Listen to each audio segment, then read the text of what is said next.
Describe your life before the war. I was a student.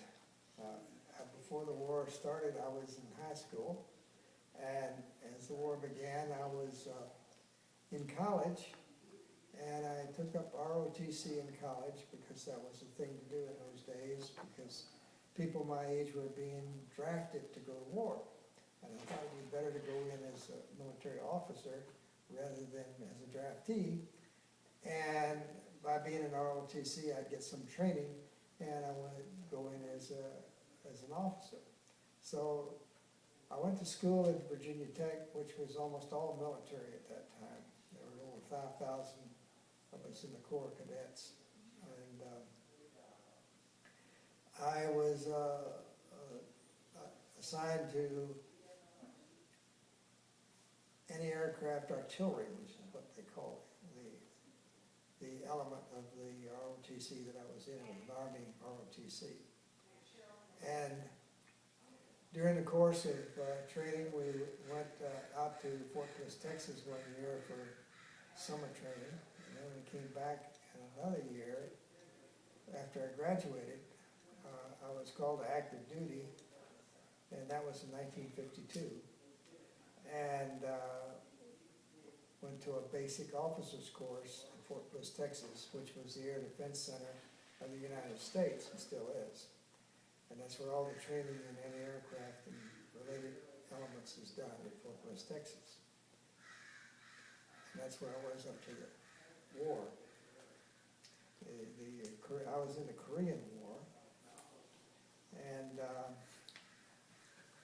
that's what they call it, but it was really the Korean conflict because the government has never declared war since World War II, with all these other wars that we've talked about doing. And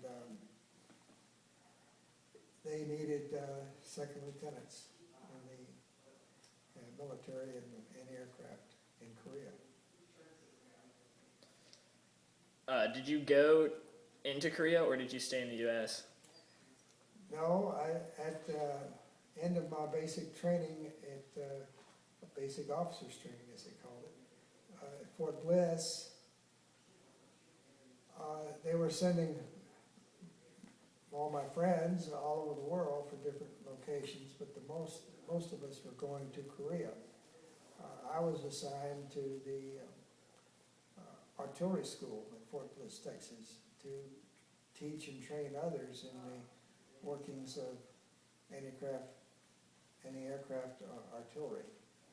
What was it like on that when you were teaching people? Like, what was your day-to-day life? You know, like, was it hard or was it?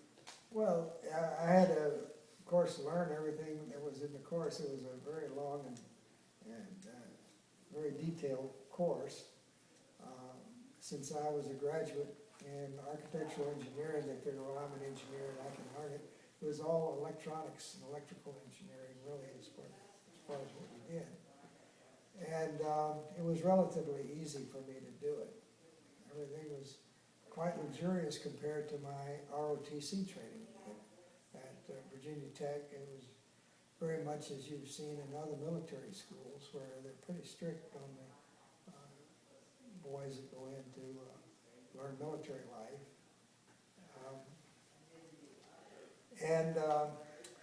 Teaching the course, you had to get up early. It was a long day. And the students were all, of course, I was an officer, and most of them were enlisted personnel, but even if they weren't, we all got along professionally very well. I was not in command of anybody other than my own classroom. And it just went along day to day the same way throughout the course. Did you have any memorable experiences while working? Well, there was one. I met my wife-to-be while I was there, and she was a student at the University of Texas in Austin. And she had invited me up for a weekend, big football game weekend. When and how did you leave the military? They relieved me of active duty, and I had an honorable discharge from active duty after 21 months. And then I went into the reserves.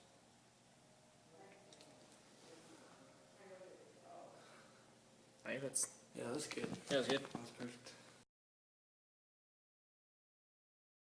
Yeah, it got pretty bad. It was probably about 147 in the shade at the hottest. What? Our thermometer That's broke at 147. crazy. What? Yeah. Holy. All right. Describe your life before you joined the army. Before I joined, I went to Laguna Beach High School, played football all 4 years. After that, I basically knew I wanted to join up since I was a kid. Since I was about 6 years old, I always wanted to be a Marine, so that was kind of my goal throughout high school as well. Yeah, I heard that you like went to boot camp like right after Yeah, you graduated. 3 days after graduation, I was gone. So how was life in the training? I signed up for infantry, so I knew I was going to be, basically bum training. You're out in the wilderness, sleeping in the dirt. I went to 29 Palms rather than the nice Pendleton right there along the coast. Oh. So I was on the desert. So I trained out there. So I was already pretty much used to the heat when it came down to Iraq. So that kind of helped out. So all my buddies they actually got split up. They went to Pendleton. Guys I went to boot camp with, stuff like that. They went to Pendleton, where I went to 29 Palms. And a lot of those guys actually ended up not coming home. November of 03, I got to the fleet, and then I was leaving for Iraq in, I think it was June, February or June. Okay, so like, you guys went on like operations or Yeah. you went on missions and stuff. Like, Over describe- there, I mean, we only got probably about 2 hours of sleep a day. My first time there, we lived in this. It was basically 3 buildings, concrete buildings, 2 stories tall. They brought in bunks for us, so we had like bunks with these not so good mattresses. And but most of the time we were out in the field anyways. So when you did get to get in there, is most of the time when you were on guard duty, or it's called a quick reaction force. Uh-huh.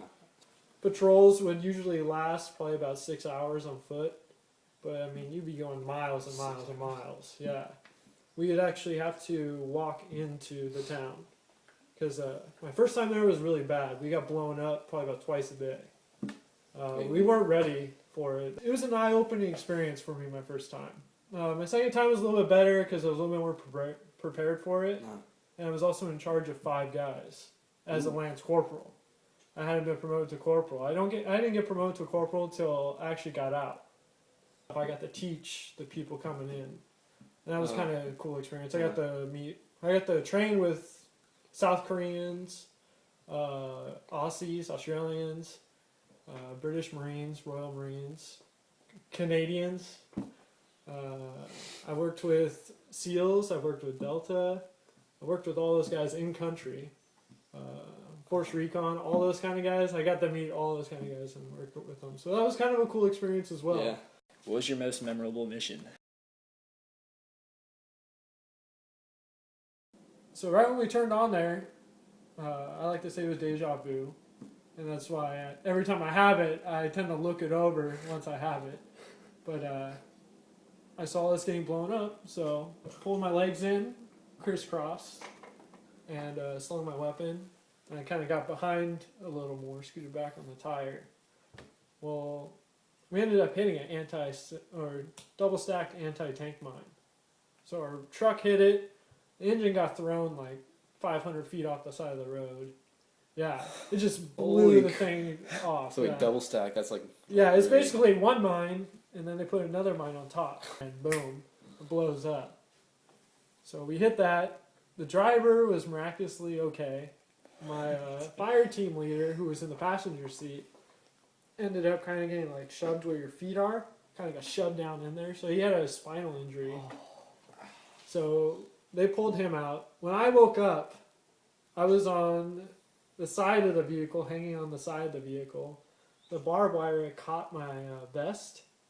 So I was hanging off the vehicle with the barbed wire on my vest.